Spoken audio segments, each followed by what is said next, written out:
Destiny might be a game changer on the consoles. MMORPGs are extremely popular.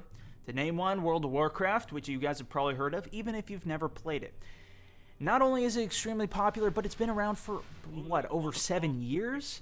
This is some serious room for growth on the console as well, and something that I've really been wanting for a long time. Now, this is a bit different. It's going to have your FPS gameplay, which is an absolute console fan favorite, also interchanged with another very popular experience, the MMORPG, that has so much room for longevity in its gameplay and has such unique experience of working together to take down anything. I mean, you can work together to take down giant bosses, instances, giant groups, the random world events that are going to happen.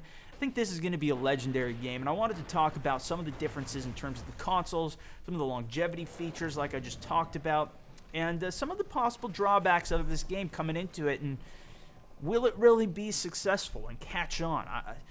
Anyways, those are some of my thoughts. My name's Somehow64, of course. This is the view from the mountain. The gameplay, I actually don't have it on the PS4, so this is provided by Captain Extreme. Shout out to you, bro. Link in the description down below. But let's talk about the game a bit. We've only seen the beta so far. I got some early access playing it with Activision at E3. It's a fantastic game. It really is a game changer in terms of what's going on the consoles. It really is. If you can incorporate this beautifully, it will work. That being said, you may or may not have heard of, I believe it was Defiance. Another game that was under the exact same aspect. I mean, almost the exact same. But on top of that, this game also came out as a TV show at the same time. Now, this was just maybe a year ago, and it was on the previous gen consoles, and it tanked. Bad, dude. I didn't even hear anything about it from anybody. I think the show's canceled. I mean, wow. Terrible. Now, can Destiny make up for that? I think Bungie's definitely going to help out, but will they be able to do that? This is only going to be coming at us in 30 frames per second. The graphics, I'm not sure. The last thing that I heard was a while ago. I don't know if they've upgraded it, but it was not expected to be at full 1080p. That being said, the graphics are gorgeous as hell, even if it isn't. I mean, the background scenery, the in-game detail, it is top-notch for sure, especially on next-gen consoles. But there are still things holding it back. And that's because they're trying to provide it for the 360 and PS3 players as well, which gives you a larger audience. But come on, guys. We gotta step it up. This is gonna create a gap in terms of if we're talking about Destiny 2 next year or in the next year or two, rather than them just dropping DLCs for a game that's already set up to continue on, or just, you know, like, I don't think they can, but maybe they can drop DLC for something that improves its quality. I don't think so. I've never seen it in terms of like Ghost. You can make the maps more detailed, but the overall engine and those types of things, I don't think you can upgrade them until you drop a new disc, which is why I say Destiny 2 might be in the future. Which kind of hurts, especially if you really focus on one character here, and that's one of the things that all of these other RPG games have going for it, is once you go with your character, you can just continue on as new DLC drops out. If they really want to have longevity and a big presence here, I feel like that's something that Destiny's going to need. Is it going to hurt it in the 1 year, 2 year range? Are people not going to play it? Absolutely not. It's going to be a phenomenal game with a lot of MMORPG action to be experienced. But I'm talking about if you want to have a game that's like WoW, where it's really going to last for 7 years, you've got to have a strong base for that. And that's kind of what I'm projecting out here. On top of that, I feel like they're doing it wrong with beta a little bit here. You know, in terms of the console war, Xbox, PS4, you're going to have the same gaming experience regardless of what you play on. 95%. The main differences are going to be maybe some of the intro things you start out with, some of the characters' armor, and then what's going on right now is the early week access to the beta.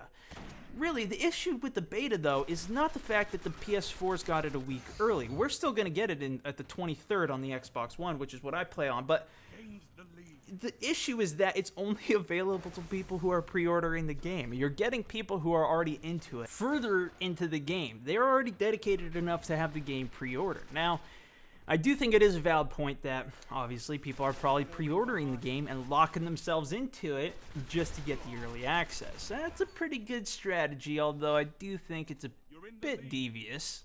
I like the fact when games actually let you try it out for free. I mean, this is what Battlefield did to take so much market from Call of Duty. Although it didn't completely stomp it out, it really amped its game up because it comes out at the same time. It has a free open beta, so everybody who's playing on the old COD got an experience. For Battlefield 3, for instance, they got to play the best map, Metro.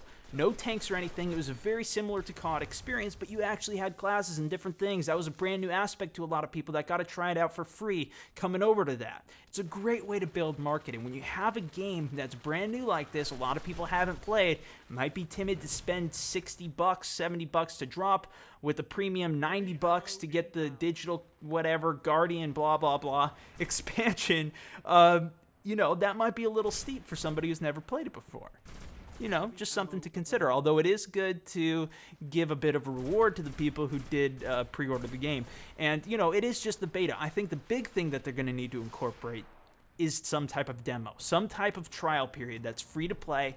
As soon as the PlayStation or Xbox guys go on, you see it right at the store home. You can play the game for a week for free, level your character up, and then if you want to keep playing it, buy the game. Give people some access in that way to help build the base, because the bigger this base is for the game, the more DLC and longevity we're going to be able to see for the game. You know, while we're supporting the game makers, they're going to be able to create more content in terms of places to go, new worlds to go to. This is on different planets this game goes to.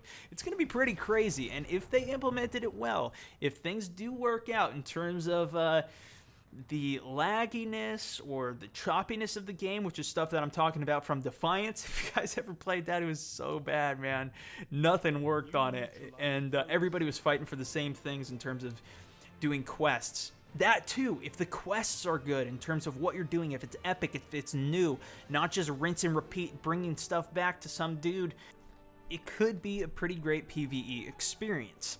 That being said, the player versus player portion of this is also pretty awesome. This is what I had my most hands-on time with.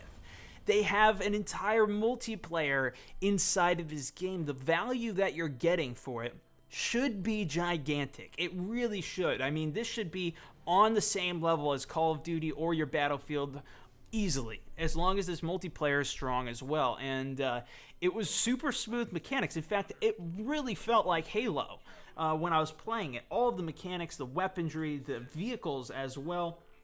I mean, it's got major potential for that, as well as hopefully some type of arena setting where you could 3v3 or 2v2 other players working together. I highly expect to see something like that with a ranking system, leaderboard. It's going to lead to a lot of competition, working on getting your gear on the PvE side as well. There's so much potential, but will they be able to execute? New games coming into this environment, although they might have so much hype behind them, i.e. Titanfall, it doesn't mean they're going to be a successful long-term game. I think this one has so much content in it, something that was lacking from Titanfall, it could easily be a year of great gaming. It's definitely going to be worth your money. Will it have some 5-year experience and longevity?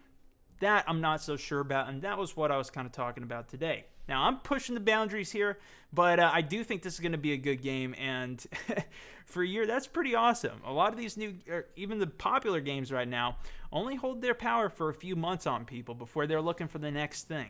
Those are my thoughts on it, though. Really interested to hear what you guys think, if it's going to be a long, great game, or if it's just going to be something that only a few people play and enjoy silently in the corner while everybody else plays Battlefield 4 or some other game that's going to be coming out. Let me know in the comment section down below. Smash the thumbs up button while you're down there. If you're looking for another video to watch, check out my Battlefield 4 Dragon's Teeth gameplay thoughts and review with my previous video, link in the description, or the recommended video where I talk about some console war type stuff and me going over to the PC for a lot of my new gaming experiences since I did just upgrade. Thanks so much for watching though, ladies and gentlemen, and I'll see you in the next video. This is StoneMouse64, signing out.